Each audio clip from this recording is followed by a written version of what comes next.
Paano kung isang araw mahilingin sa'yo ang amo mo? Handa mo ba tong ibigay? Kapalit ng pera? Isang dalaga ang pumayag na maging surrogate mother ng kanyang gay boss para lang mapagamot ang lola niya. Pero unti-unti siyang nahuhulog sa boss niya. Hello mga ka-MV! Ngayon ay isa na naman pong inspiring love story ang ibabahagi namin sa inyo, na sana ay may isang aral o inspirasyon na manatili sa inyong mga puso. Pero bago tayo magpatuloy, kung bago ka pa lamang sa aking channel, ay pakilike po ng ating video. Pakiclick din ng subscribe button at bell icon para lagi kayong updated sa mga parating ko pang uploads. Abala sa pagwawalis si Elena ng opisina ni Caleb. Malapad ang kanyang ngiti habang pinagmamasdan ang mga gown na dinodrawing ng kanyang boss na si Caleb. Isa kasing fashion designer si Caleb at nagtatrabaho bilang helper si Elena sa butik nito. At habang nagwawalis nga siya, napahinto siya sa table at napatingin sa sketchpad. Doon lahat nakalagay ang mga outline drawing ni Caleb at design para sa mga tatahiin nitong gown. Isa-isa yung binuklat ni Elena at hindi niya mapigilang mamangha sa galing ng kaniyang amo. Elena, anong ginagawa mo? Nagulat si Elena na may biglang magsalita sa kanyang likuran. Sir, nandiyan na po pala kayo. Nahihiyang sambit ni Elena at sinarado na ang sketchpad sabay dampot sa tambo at dustpan. Pasensya na po, nagandahan lang po ako sa design. Paghingi ng paumanhin ni Elena. Ngumiti sa kanya si Caleb. Makisig at matipuno ang katawan nito. Magaling ring itong manamit at kung hindi mo kilalang binata, aakalain mong tunay itong lalaki. Pero isang gay si Caleb at mayroon itong boyfriend. Kaya kahit nagagwapuhan si Elena sa kanyang boss, alam niya pa rin hindi sila talo dahil lalaki ang gusto nito. It's okay, Elena. Hindi naman ako galit sa katunayan niyan. Natutuwa ako sa tuwing na-appreciate mo ang mga likha ko. Sambit ni Caleb at napangiti si Elena. Magaling naman po talaga kayo, sir. Kaya nga po kilala kayo sa fashion industry eh. Papuri ni Elena. Gusto ko rin pong maging katulad niyo, ang maging isang magaling na fashion designer. Dagdag ng dalaga. Don't worry, Elena. Pwede kang mag-on-job training sa akin kapag graduating ka na ng college. At saka, lagi mong tatandaan ang mga payo ko sa'yo. Sambit ni Caleb. Si Caleb kasi ang nagpapaaral sa kanya sa college. Third year college na kasi si Elena at fashion design ang kinuha niyang course sa college. Hindi ko po nakakalimutan lahat. Lagi ko po yung naalala. Salamat din po pala sa mga tulong at payo niyo. Dahil sa inyo, mas lalo akong gumagaling. Basta po pag graduate ko, dito pa rin po ako magtatrabaho sa inyo bilang fashion designer na rin. Ano ka ba? Sa tingin mo ba makakalimutan kita? Siyempre hindi. At ikaw pa ang gagawin kong assistant. Talaga po? Oo, plano ko na yun.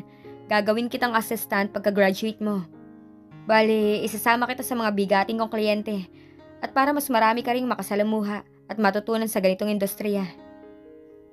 Iniisip pa lang ni Elena ang mga sinasabi sa kanya ni Caleb. Hindi na niya maiwasang kiligin.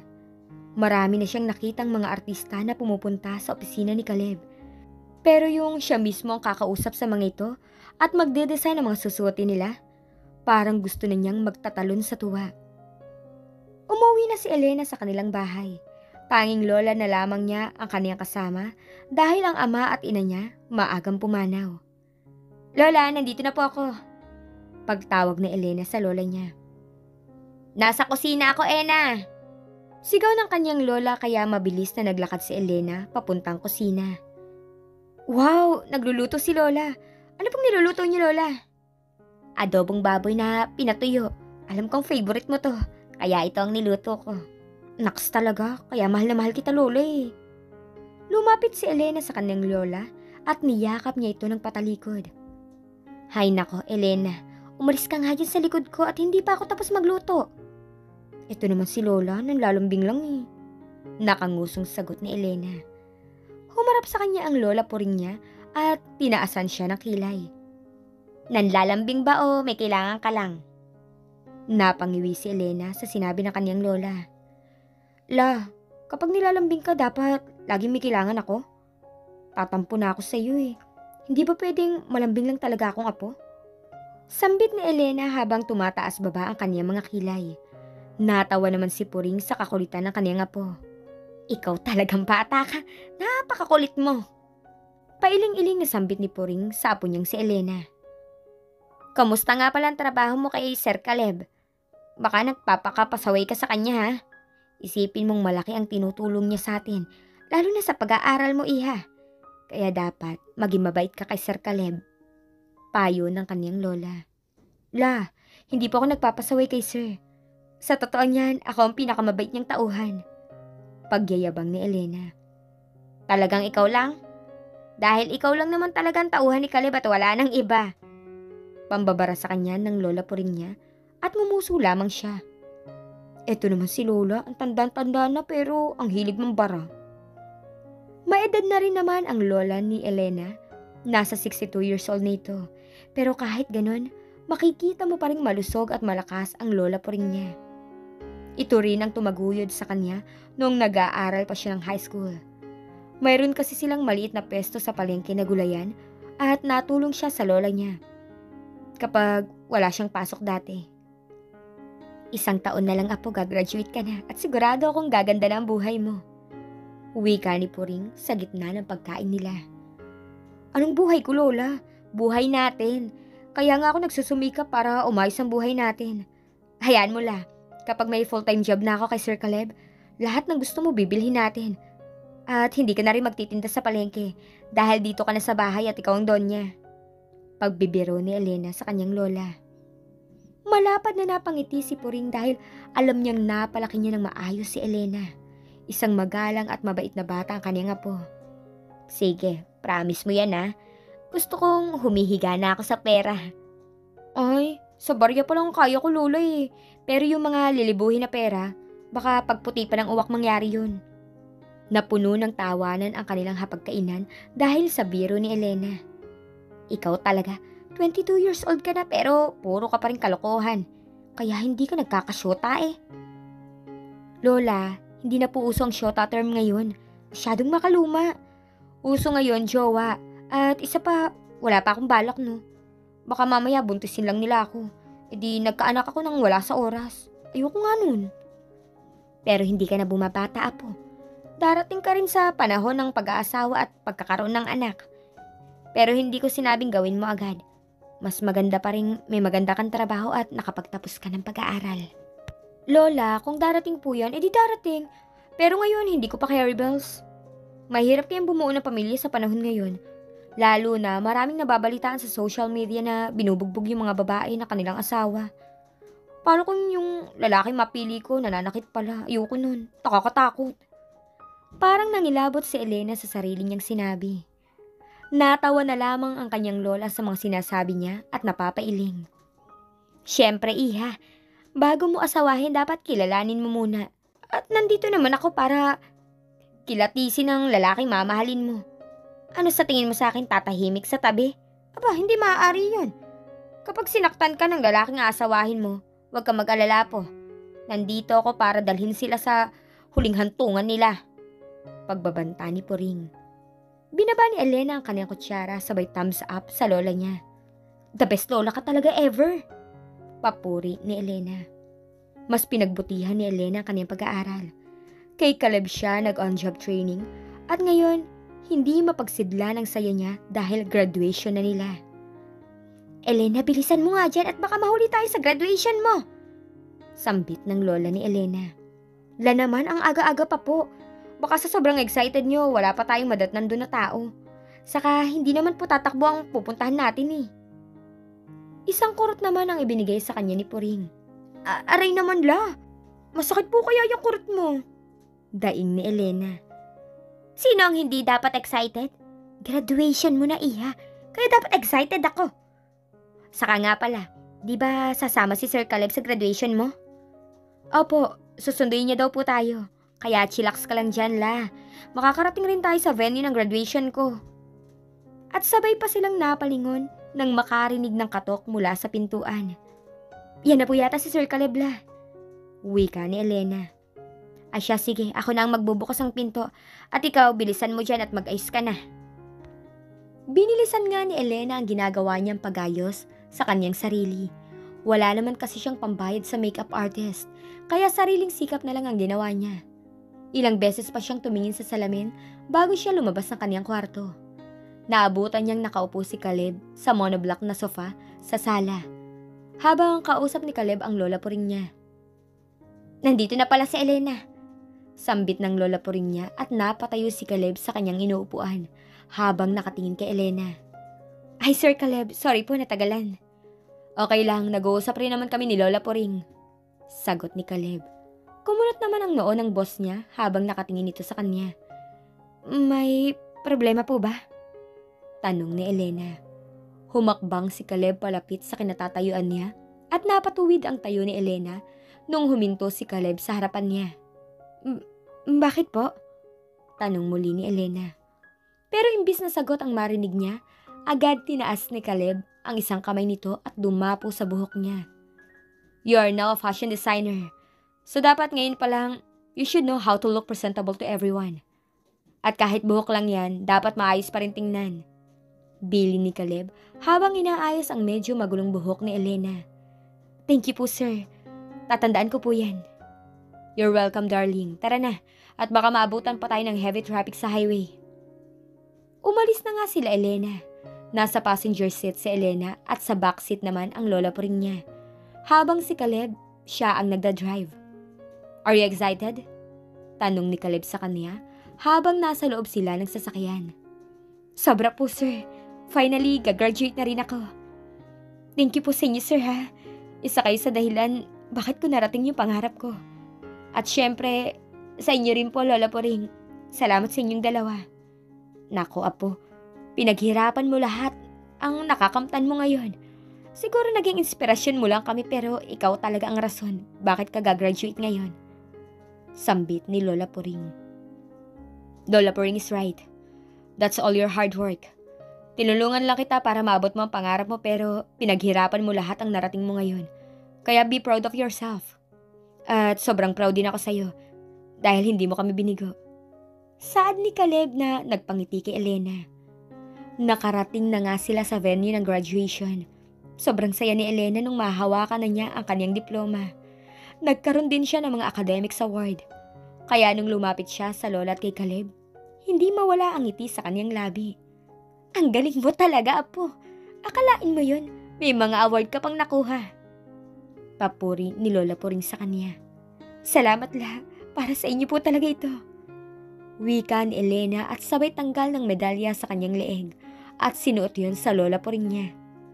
Salamat sa suporta niyo lola. Simula bata pa lang, kayo na lagi ang nasa tabi ko. Naluluha naman si Puring at niyakap ang kanyang apo.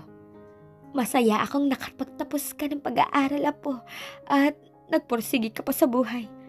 Masaya akong pinagpatuloy mo ang buhay mo kahit maaga kang naulila. Wika ni Puring at kahit si Elena, hindi niya mapigilang maiyak. Nagtrabaho nga si Elena kay Caleb, hindi na bilang helper, kundi isang assistant na. Nasama na si Elena kay Caleb kapag may kakausapin o imimit itong bigating kliyente.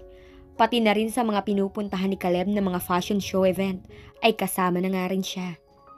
Sir Caleb, eto na po pala yung outline ng bagong design ko. Saad ni Elena sabay pakita kay Caleb ng sketchpad kung saan nakalagay yung mga outline ni Elena. This look great ha. Gusto ko mga design mo. Habang natagal, mas lalo kang gumagaling. Papuri ni Caleb sa kanya, kaya napangiti siya ng malapad. By the way, Elena, may dinner date kami ng boyfriend kong si Miguel, kaya baka mauna na ako sa'yo. Bili ni Caleb at napatango-tango naman si Elena. Opo sir, ako na pong bahala dito sa butik at ako na rin pong bahala magsara. Sambit ni Elena na kinangiti ni Caleb. Nauna na ngang umalis si Caleb sa kanyang butik at dumiretso siya sa condo ng boyfriend niyang si Miguel. Naglalakad pa lang siya sa hallway, hindi na mawaglit ang ngiti sa kanyang labi habang iniisip na muli na naman niyang makakapiling ang kasintahan niya. May dala rin siyang white rose bouquet. Paborito kasi yun ni Miguel. Kaya bago siya pumunta sa condo ni Miguel, nadaan muna si Caleb sa flower shop.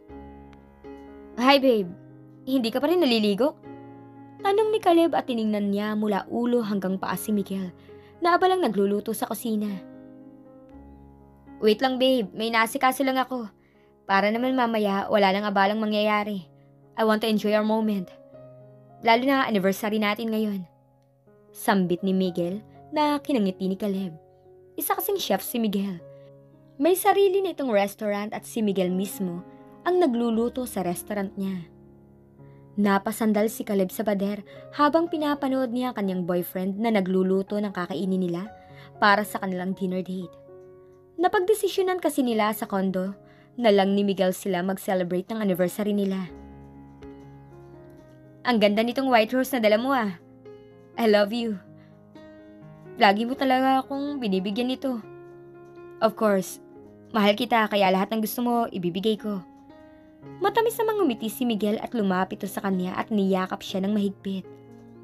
Thank you for loving me, babe. Sobrang swerte ko talaga ikaw ang minahal ko. You're always welcome. Sambit ni Caleb at dinampian niya ng halikang nobyo. Nagumpisa na silang kumaing dalawa pero natigil yun nung may sinabi si Miguel. Babe, 11 years na tayo. Wala ka bang balak mag-anak? Gusto ko na kasing magkaroon na tayo ng baby. Sambit ni Miguel na kinatigil ni Caleb. Baby? How? Wala naman tayong matres dalawa para magkaroon ng anak. Natatawang wika ni Caleb. Gusto mo bang magampon tayo? No. Gusto ko galing sa ating dalawa at gusto ko ring kambal. What if maghanap tayo ng gustong maging surrogate mother para sa magiging anak natin? Babayaran natin ang magiging surrogate mother. May mga kilala akong agency na pwede natin puntahan at para malaman din natin ang process. Are you sure about this? I mean, what if hindi maging successful? At isa pa, sinong surrogate mother ang kukunin natin? Kung kilala sana natin, mas maganda di ba? Gusto ko yung taong malapit sa atin. May kilala ka ba? Please babe, kahit gay tayo, I want to have a family. Gusto ko magkaroon ng sariling pamilya. At gusto na rin kitang makasama sa isang bubong. Gusto ko nang mag-settle down with you. Madamdaming wika ni Miguel. Matimbang na tinignan ni Caleb ang nobyo niya. Bumuntong hininga siya at ngumiti kay Miguel. Okay, fine. Maghanap tayo na magiging surrogate mother. Actually, may naisip na talaga ako babe pero I don't know if she wants to agree with us. At sino naman tinutukoy mo? Malapit siya sa'yo babe, si Elena. Gusto kong siya ang maging surrogate mother na magiging anak natin. Wait, Elena, bakit siya? Dahil matagal na natin siyang kilala. Kausapin mo naman siya para sa akin, oh. Pilitin mo siyang tanggapin ang pagiging surrogate mother. Sabihin mo, babayaran natin siya. Please, babe. Gawin mo yung para sa akin. Pinaglapat pa ni Miguel ang dalawang palad niya habang nakanguso at nakatingin kay Caleb. Muling bumuntong hininga na lamang si Caleb at pilit na ngumiti sa boyfriend niya. Okay, fine. I'll talk to her at sasabihin ko na lang sa'yo ang magiging response niya. Sambit ni Caleb at napatayo naman sa tuwa si Miguel sabay yakap sa kanya ng mahigpit. Thank you, babe. I love you so much. Ilang beses kinagat ni Caleb ang ibabang labi niya. Ilang araw na kasi niyang pinag-iisipan kung paano ba kakausapin si Elena. Sa tuwing nalapit kasi sa kanya ang dalaga, parang nawawalan siya ng lakas na loob na magsabi dito. Hanggang isang araw, parehas silang nasa opisina ni Elena para ayusin at pag-usapan ang design na gagawin nila sa kanilang kliyente. Elena, pwede ba tayo mag-usap na hindi tungkol sa trabaho? Alanganing tanong ni Caleb. Napakunot noon naman si Elena. Oo naman po sir, puro trabaho na lang po ba ang pinag-uusapan natin? Takang tanong rin ni Elena at umiling-iling naman si Caleb. No, I mean, pwede ba tayo mag-usap sa isang bagay? Napalunok si Caleb nung titigan siya ni Elena at alanganing tumangon dalaga. Humugot ng paghinga si Caleb. Yes sir, about saan po ba? Hindi matuloy ni Caleb ang sasabihin niya. Natatakot kasi siya sa pwedeng maging reaksyon ni Elena. Mag-promise ka muna na makikinig ka muna sa akin. Halata na ni Caleb ang pagtataka sa mukha ni Elena. Oo naman po sir. Kinakabahan na ako dyan sa sasabihin niyo. Tungkol saan po ba? Ayaw niyo na po ba ako maging assistant? Tanggal na po ba ako sa trabaho? May nagawa po ba ako mali?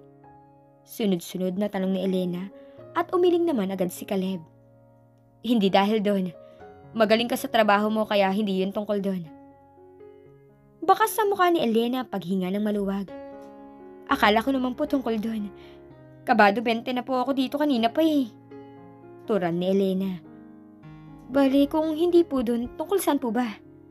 Huminga muli ng malalim si Caleb at binitawan niya rin ang hawak niyang ballpen habang ang kanyang tuhod hindi mapigilang manginig. My boyfriend and I want to have a baby. Talaga po? Gulat na tanong ni Elena at tumango-tango naman sa kanya si Caleb. Yeah, napag-usapan namin nung mag-dinner date kami. E di mag-aampon po kayo ni Sir Miguel? Usisa ni Elena at umiling naman si Caleb. Hindi eh. Ang gusto kasi ni Miguel na sa amin galing yung magiging baby. Sariling anak namin, ganun. Kumunot ang noo ni Elena sa sinabi ni Caleb. Sa inyo po galing? Paano po yun? Hindi ko maintindihan. Wala naman pong matres ang isa sa inyo, diba? Don't get me wrong po ha, pero hindi ko po talaga kasi gets eh. Sambit ni Elena. Ngumiti naman sa kanya si Caleb. It's okay, Elena. Alam ko mahirap intindihin. Kukuha kami ng surrogate mother ng magiging anak namin. Twins kasi ang gustong maging anak namin ni Miguel. Bali, hahanap kami ng magdadala ng kambal. Napatango-tango si Elena at halata sa mukha nito na wala siyang idea sa sinasabi ni Caleb. And, Elena, sinasabi ko sa iyo to dahil gusto ni Miguel, ikaw ang magdala sa anak namin ng 9 na buwan.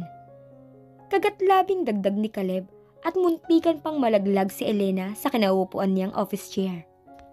Napatayo naman si Caleb para alalayan sana si Elena pero mabilis namang umayos ng upo si Elena. Oh wait lang po sir, ano nga po ulit? Nabingi lang ba ako o tama yun narinig ko? Ako ang gusto niyong kunin ni Sir Miguel bilang surrogate mother na magiging anak niyo? At twins pa talaga? Yes Elena, sana pumayag ka. Eh paano ko po gagawin yun? Wala pa nga po akong experience eh. Wala pa po akong karanasan sir. At hindi ko pa po gustong maging nanay o magdala ng bata sa sinapupunan ko tapos kambal pa. Elena, just listen to me. Babayaran ka namin ni Miguel. 2 million ang ibibigay namin sa iyo. At kami nang bahala sa mga needs mo sa hospital, sa check-up, vitamins, pati na rin sa mga cravings mo. Aalagaan ka naming dalawa ni Miguel. Pumayag ka lang maging surrogate mother. Hindi na nakapagsalita si Elena. Kinagat na lamang niya ang ibabang labi para kasi siyang naubusan ng sasabihin. Hindi rin sila nakapag-usap ng maayos ni Caleb dahil may dumating na mga kliyente. At ngayon tulala si Elena habang nakatingin sa kisame ng kanyang kwarto. Pinag-iisipan niyang mabuti ang offer ni Caleb. Ilang beses pa siyang nagpagulong-gulong sa kama habang nag-iisip ng mangyayari. Hanggang isang araw, dali-daling pumunta si Elena sa hospital dahil nandun ang lola niya. Ano pong nangyari sa lola ko? Tanong ni Elena at nasa likuran niya ang boss niyang si Caleb. Ikaw ba nga po ni Ma'am Pauline Mercado? Tanong ng doktor at tumango-tango si Elena. Iha, tatapatin na kita. Kailangan nang ng lola mo ang agarang operasyon. Malaki na kasi ang bukol niya sa matres. At ngayon, hindi na niya kayang pananakit nun. At kahit yung mga gamot na binibigay namin, hindi na natalab. At kung hahayaan nating lumaki ang bukol niya sa matres, maaaring maging cancer yon at ikamatay ng lola mo. Paliwanag ng doktor. Nanghina naman si Elena pero agad siyang inalalayan ni Caleb. Magkano po ba ang kailangan para sa operasyon ni lola? Tanong ni Elena. Malaking halaga iha. Nasa 200,000 at hindi pa kasama doon ang room na pag-i-stayan ng pasyente pagkatapos ng operasyon. Kailangan rin namin ng down payment para mag-proceed ng operasyon. Mas lalong nanghina si Elena sa narinig niya. Wala kasi siyang ganong kalaking halaga ng pera. Hindi niya mapigilang maiyak dahil sa problema nilang maglola. Kumain ka muna, Elena. Alok ni Caleb sa kanya sabay abot ng pagkain. If you need anything, I'm here. Tutulong ako, basta magsabi ka lang. Kung kailangan mo ng pera, pautangin kita. Saad ni Caleb. Napalunok naman si Elena nung maalala ang offer ni Caleb. Sir, Yes?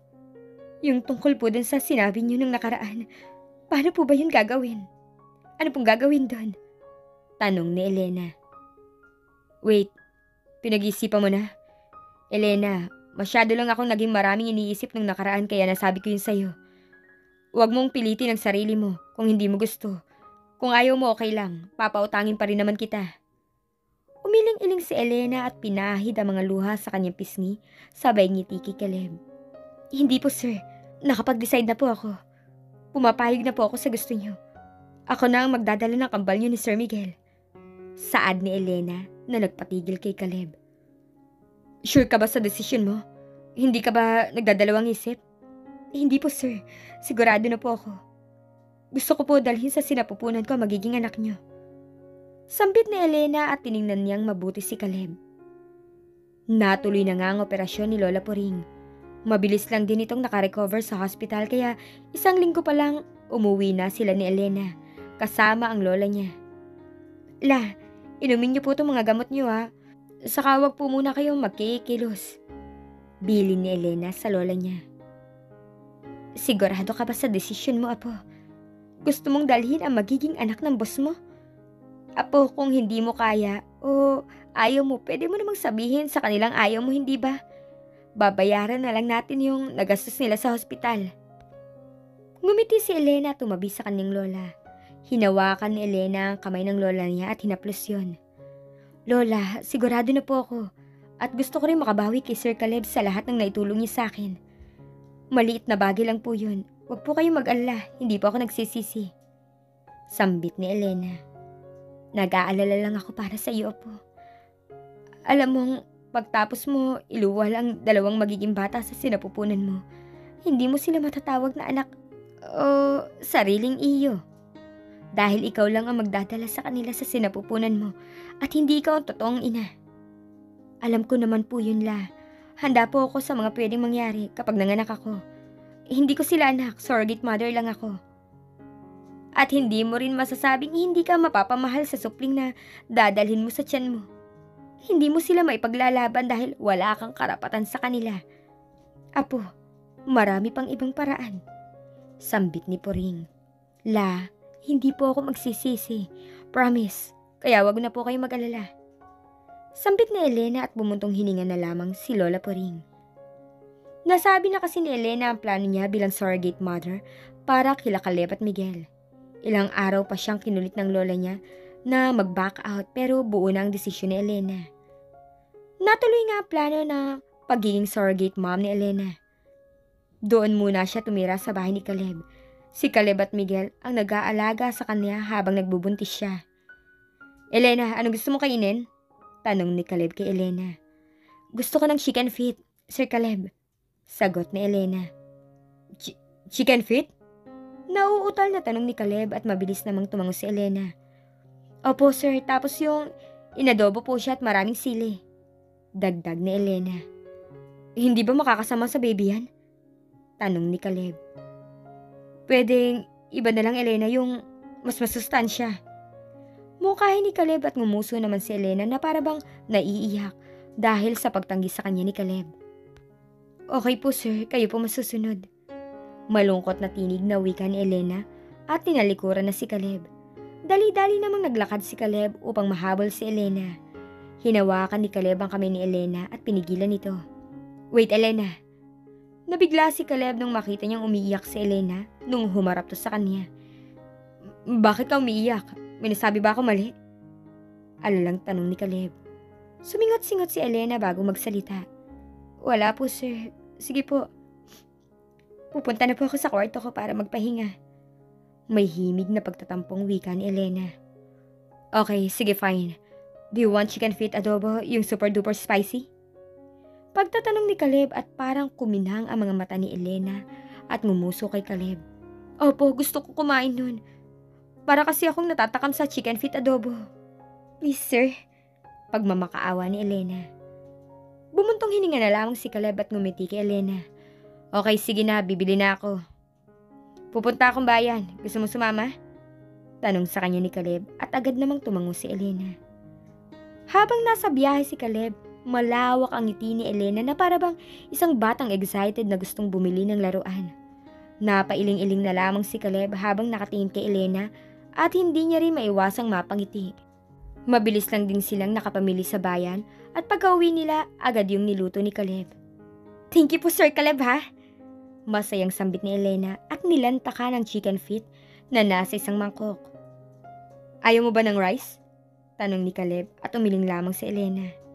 "Ayoko po nun sir, isusuka ko lang." Sagot ni Elena.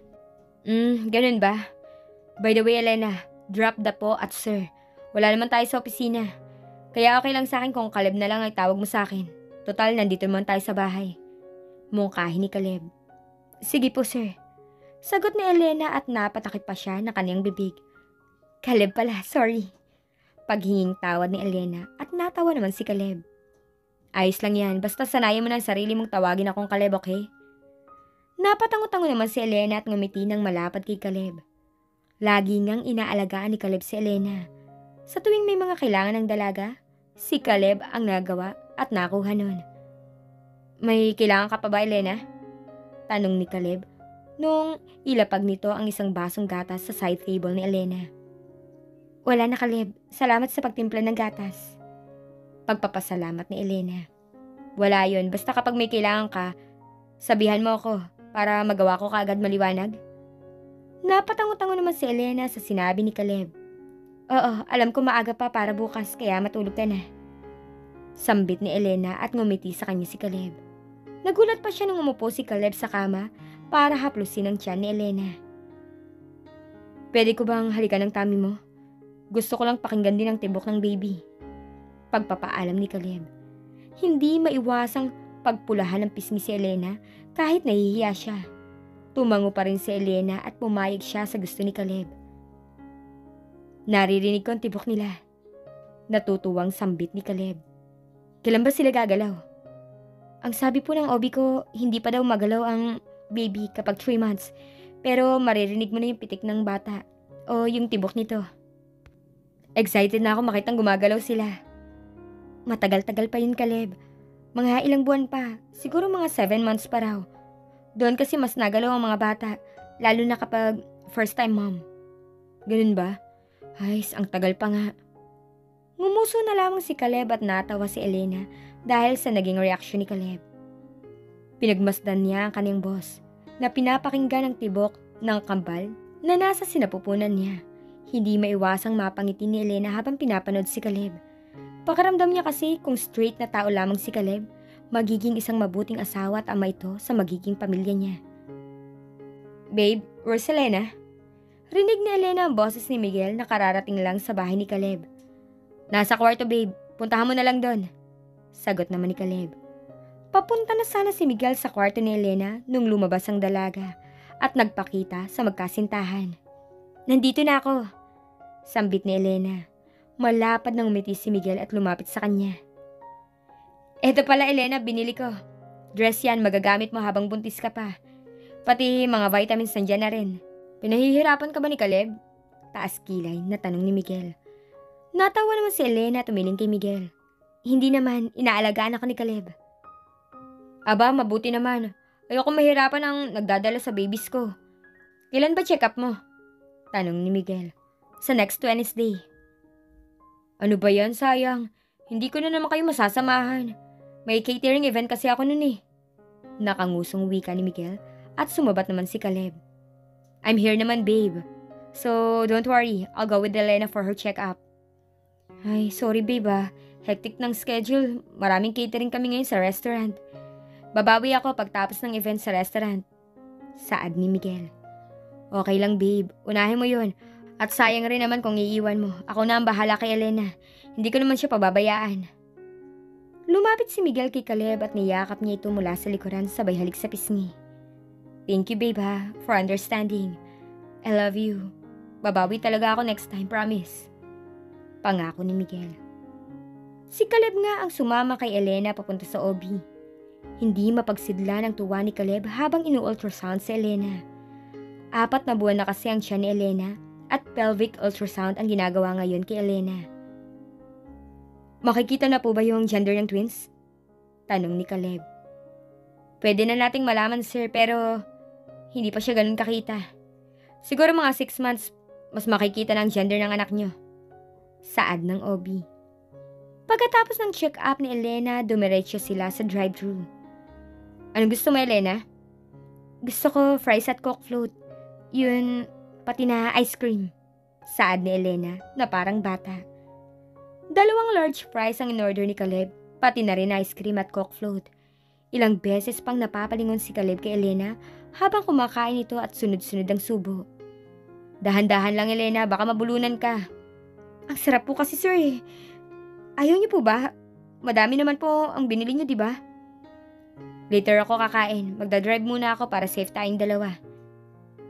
Saad ni Caleb pero nagulat siya nang biglang tinapat ni Elena ang 3 fries sa bibig ni Caleb. Susubuan na lang kita habang nagdadrive ka. Mungkahin ni Elena. Bawal tumanggi. Alam kong gutom ka na kaya hayaan mo na ako, okay? Saad ni Elena at wala sa sariling napatango si Caleb. Ngumiti pa si Elena nung ibukan ni Caleb ang kanyang bibig para kainin ang ibinibigay ni Elena. Masarap? Yeah, thank you for feeding me, Elena. Pagpapasalamat ni Caleb at sabay gulo sa buhok ni Elena. Naramdaman ni Elena ang pagbilis ng tibok ng puso niya kaya umupo ng ayos at pilit na ngumiti kay Caleb. Ilang beses napabuntong hininga si Elena habang nasa kwarto siya at pinakikiramdaman ang tibok ng puso niya. Ay, ano ba itong nararamdaman ko? Tama ba to? Hindi talaga. Suway ni Elena sa kanyang sarili. Tumingin pa si Elena sa salamin at kinausap ang sarili. Hindi mo siya pwedeng magustuhan. May boyfriend si Caleb at hindi kayo talo. Nandito ka sa bahay ni Caleb dahil ikaw ang surrogate mother ng twins nila. Yun ang trabaho mo, okay? Paalala ni Elena sa kanyang sarili. Habang lumilipas ang araw at tumatagal ang pagsasama nila ni Caleb, iba na ang nararamdaman ni Elena. Kahit anong pigil niya dito, alam niyang mas lumalala ito, lalo na sa tuwing inaasikaso siya ng kanyang boss. Are you okay, Elena? Bakit parang balisa ka? Tanong ni Caleb at hinawakan pa ang noo ni Elena para i-check ang temperature niya. Yes, Caleb, okay lang ako. Sambit ni Elena pero tumaas lang ang kilay ni Caleb. Sure ka? Oo naman, bakit hindi? Tanong ni Elena. Bumuntong hininga si Caleb at ngumiti kay Elena. May date kami ngayon ni Miguel pero maaga naman ako uwi. Kaya matulog ka na dyan at huwag mo na akong hintayin, okay? Kapag naman may kailangan ka o gusto, tawagan mo lang si Ate Marie para asikasuhin ka, okay? Bili ni Caleb sa kanya at tumangon na lamang si Elena.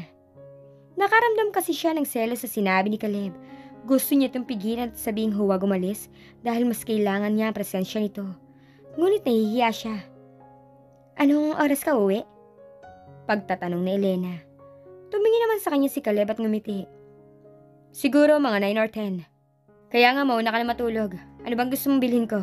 May ipapabili ka ba? May gusto ka ba? Ikaw ang gusto ko. Wika ni Elena sa kanyang sarili at hindi niya yun masabi sa harapan ni Caleb dahil natatakot siya sa magiging reaksyon nito. Wala. Hindi naman ako nagugutom. Mag-ingat ka sa biyahe mo at date niyo ni Sir Miguel. May bahid na lungkot na wika ni Elena. Sabay silang napatingin ni Caleb sa biglang pagdating ni Miguel. Babe, are you ready? Tanong ni Miguel habang papalapit kay Caleb. Oo, hinihintay lang din kita. Hinalikan ni Caleb sa labi si Miguel nung makalapit ito. Napalunok si Elena at pilit niyang tinatago ang pagdurugo ng puso niya.